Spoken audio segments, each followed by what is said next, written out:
Alright, welcome. Today we'll be looking at showdoor.org. It's a site that's filled with hundreds of simulators for about a dozen different branches of mathematics. And there are a ton of different interactive math solutions that we see here, like the transmographer grapher. Later on down here we'll see a derivation grid. That's for calculus. This is just a function grapher, so we can see if it passes the vertical line test, things like that we have that occur in math. And there's some games like the maze game, a few other things that you'll run across here as well. But today what we're going to be looking at is a fun statistics problem called the Monty Hall problem. It's a statistical paradox that's based on the game show Let's Make a Deal. So let's take a look and give it a try. Alright, so as you can see, there's 3 doors here. And behind one of the doors is a prize, a grand prize of some kind, is how the game usually works. And what you do is you pick one door, like that, and as you can see, I picked the first door, and the host, who knows where the prize is, revealed the second door to show that it was not the grand prize. So I know that it's not behind that door.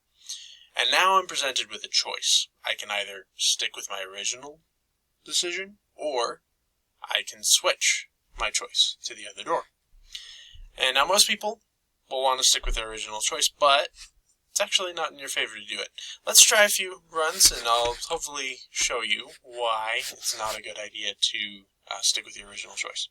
So let's stick with our original here, and we ended up winning it that time, so let's reset. Again, I'll pick door number 1.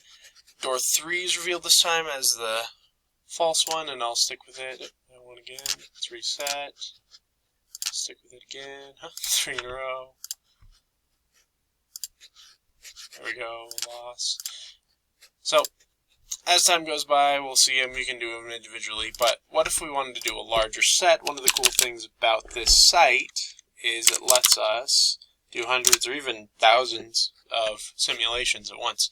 So let's go ahead and run that experiment and choosing to stay like we were on there and see what the results come up with.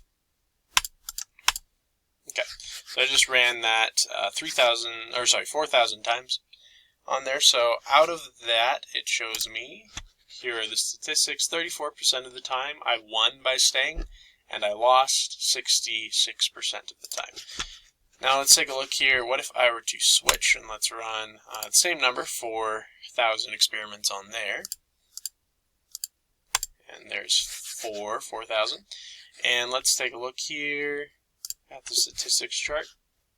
Now we see I would have won 67% of the time by switching in that situation.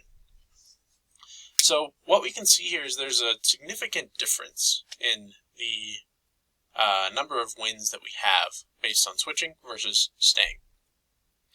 We win actually twice as much, and it's exactly, if we were to do long odds mathematics, it would be exactly, in theoretical probability, twice as likely to win if you were to switch. It's 33.3% likelihood, roughly it's 1/3, versus 2/3 if you were to switch. But let's take a look here at why, because this is a problem that confuses even high-level professional mathematics and has for decades. So most people believe that what the case is you have 3 choices, and that's pretty obvious right off the bat, that you have 3 choices, and so that's 1 in 3, or 33.3% chance of choosing the correct door on the first decision. And then when the goat or the false prize is revealed, then you have a new choice that you have 2 choices on, 2 options on, so it's a 50-50 chance. But in reality, that's not the case.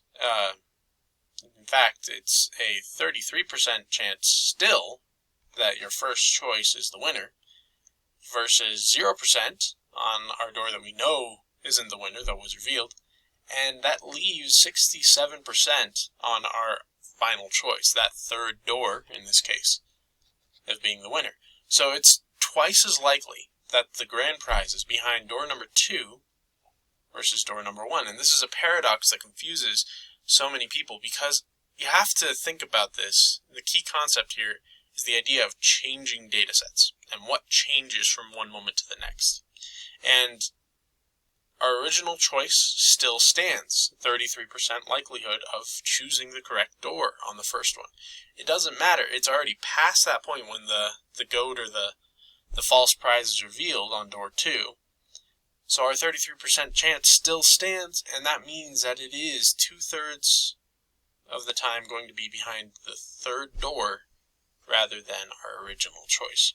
So you should always switch in this case to give yourself a statistical edge. So let's go ahead and switch here and see. I won the grand prize there. So let's see here. Let's run a few more just to see how this works. Reset those doors. Pick door number 1. Here, if we switch again, grand prize again, going on, switching again, grand prize again, going on, switching again, grand prize again, going on, switching. Okay, that time I lost it. Alright, but as we can see, it will eventually balance out the statistics to our data set that we have here, which is 67% likelihood if we switch versus 33.3% likelihood if we stay with our original guess.